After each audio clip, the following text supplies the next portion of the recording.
Hi, my name is Chip, and I'm the pastor at Belmead United Methodist Church. And over the next couple of weeks, I want to unpack this story of the Emmaus Road. Matthew doesn't write anything about the Emmaus Road, and neither does John. And Mark only has a brief mention of it. But Luke, however, tells a compelling story. It's one of the most powerful stories that Luke tells in his entire gospel, and some would even describe it as one of the most powerful stories in the entire Bible. I mean, it has it all.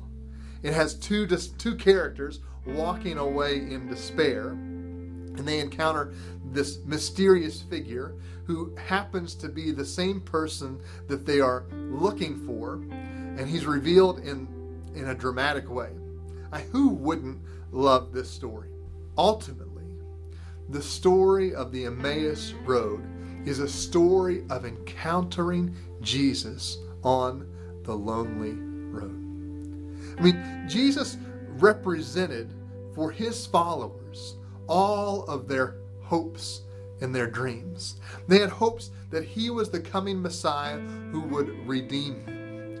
And I can imagine the joy that they experienced as they watched Jesus ride triumphantly and even prophetically into Jerusalem. And I can also imagine as their joy turned to despair as they watched the events of the week unfold. Now, of course, Jesus had told them that he would die. He told them that he was going to suffer. They told him that he told them that he would come again.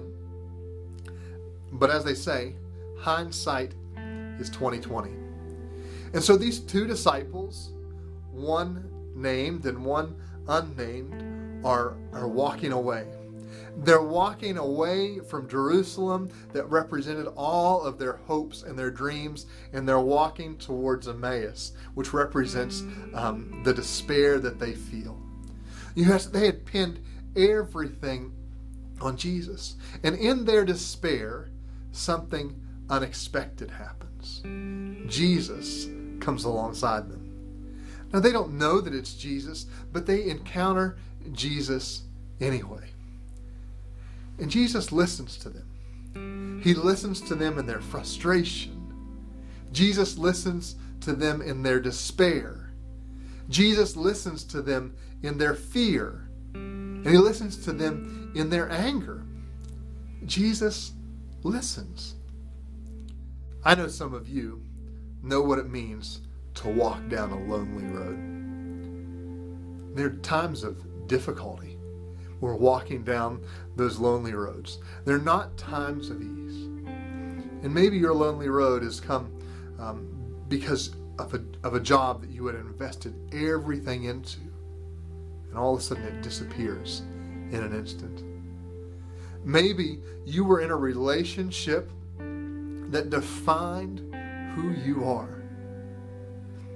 And in unexpected ways, that begins to crumble, and you're left wondering how to pick the pieces back up. Or maybe your lonely road comes as your health fails you, or you've received a devastating diagnosis.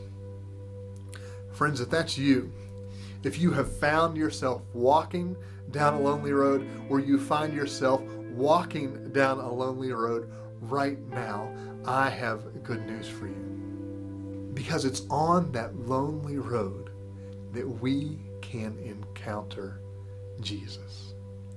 I want to remind you that these two disciples encountered Jesus on Easter Day, a day that is marked with celebration and hope for us, began in despair for these disciples.